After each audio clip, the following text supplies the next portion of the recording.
Hello and welcome to Tipsy VP episode 15th May 2020, a weekly show where we share tips and tricks on how to improve your social media. Tipsy VP is brought to you by Virtual Palace Marketing, humanizing your marketing experience.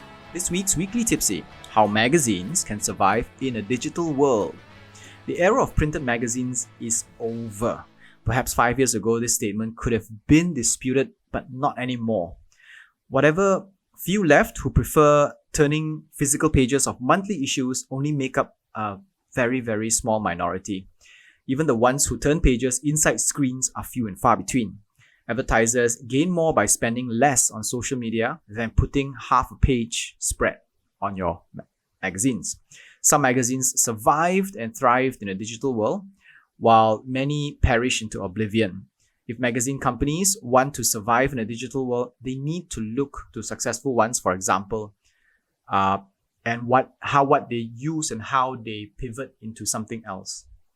So here are some ideas that I compiled using examples from existing magazines that were able to change from a physical to digital format very successfully.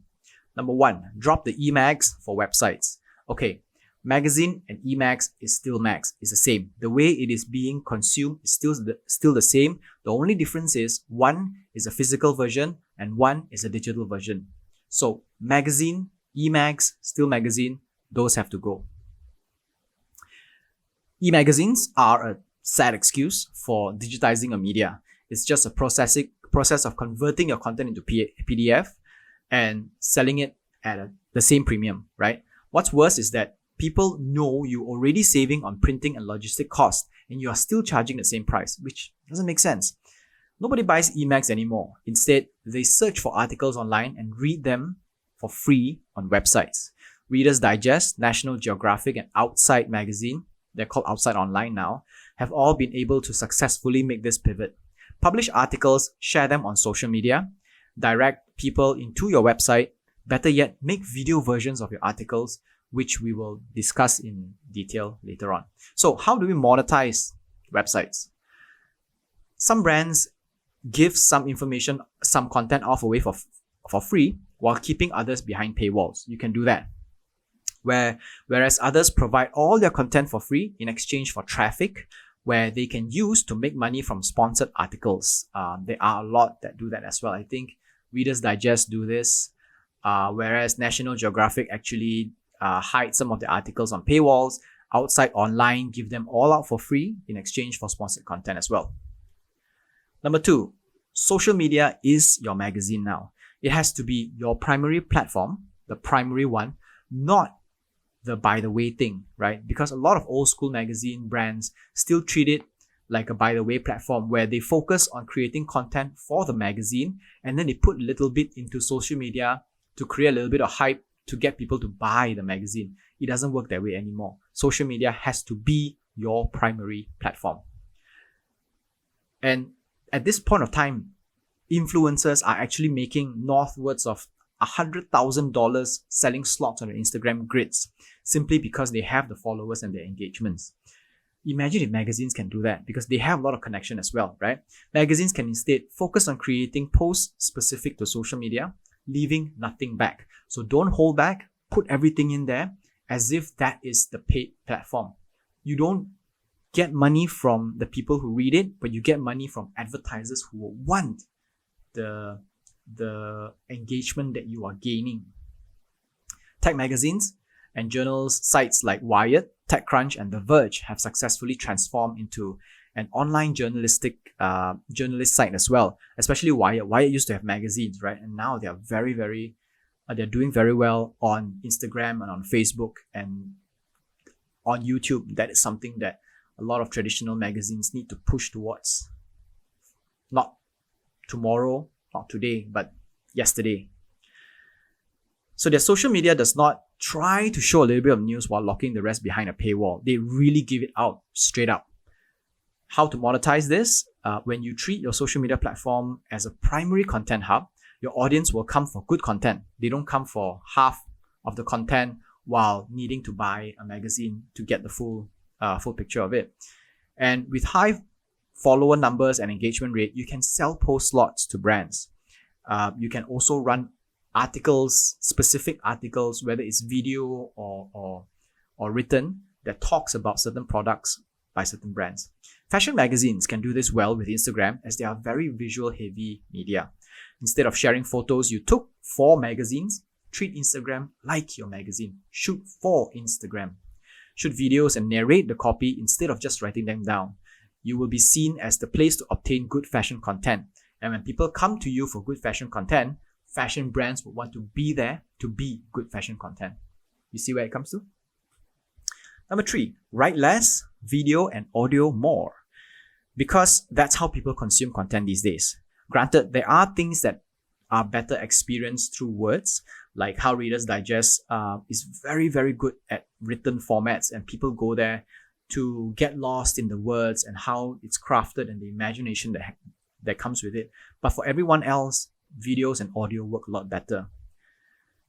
Keep the written formats for SEO, but spend on video and audio episodes to reach human beings. So you still need to have the written format, because SEO right now still works best with written format. The audio and the video format is coming out by Google, but it will be a few years before they can really be very good at it. Whereas the written format, they're very good at that, in a point where if you can build a written format, you can build your organic SEO very well. Cut the clips into bite-sized chunks for social media and direct them to YouTube for the full version. You don't have to worry about the dilution and the fragmentation of your engagement, because a lot of brands, they don't expect you to bring everyone into one social media platform. So it's an omni-channel approach, whereby when you go out and pitch to your client on your social media to get them on your social media engagement to get them to sponsor and to run ads, you can actually pitch them on the omni-channel approach, and you can run it on the omni-channel approach, which means that it's like collectively everybody, all followers, all engagement across all social media platforms. So you can also start weekly podcasts to share industry updates or thoughts on certain news. Podcast is something that does also very well, because traditionally when people do a lot of a lot of traveling, let's use smaller words. If people do a lot of traveling and they, let's say when they drive or they're in the train, they don't do a lot of video watching, so they prefer to just plug in their earphones and listen to whatever that's going on. It can be news, it can be your podcast. How do you monetize that? As videos and audio media company, as a video and audio media company now, because when you're creating audio and video, you essentially become a video and audio media company. You'll be able to pitch for ad slots once your content gains viewership. It's actually pretty straightforward. It's very traditional. A lot of radios have been doing that.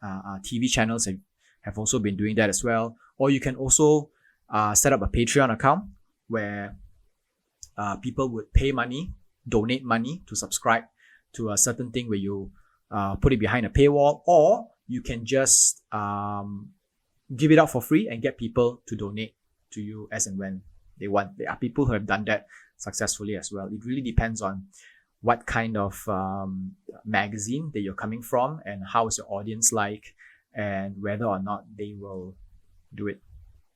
Number 4, the most traditional but also very, very effective, which is to run events. It isn't applicable probably for the rest of 2020, maybe first quarter of 2021, but we put a pin on that and we come back to it when the time allows us to do it. Events is very, it's a very good money-making avenue. If you want to run virtual events, check out my video or audio from last week, where I talk about the kind of events that you can actually run. And actually 2 weeks ago, Tipsy 2 weeks ago, talks about the few events that you can actually run virtually while you cannot do it physically. So events are a good way to make a lot of money, generate a lot of pre, during, and post-event content. Event is very straightforward. How you monetize is very straightforward as well. You do sponsorship, you sell ad slots on your backdrops, and you actually sell tables as well.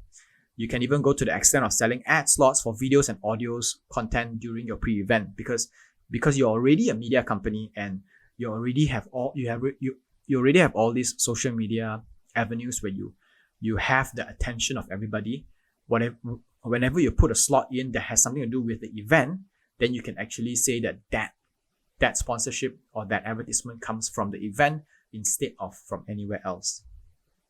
All right, so let's sum up this week's Weekly Tipsy. How magazines can survive in a digital world. Number 1, drop emags for websites. Number 2, social media is your magazine now. It's not a by the way thing, it is the thing. Number 3, write less, audio and video more, because people read less now and they do more audio and video consumption, but SEO still reads. And number 4, run events. Right, so that's all for this week's Tipsy VP.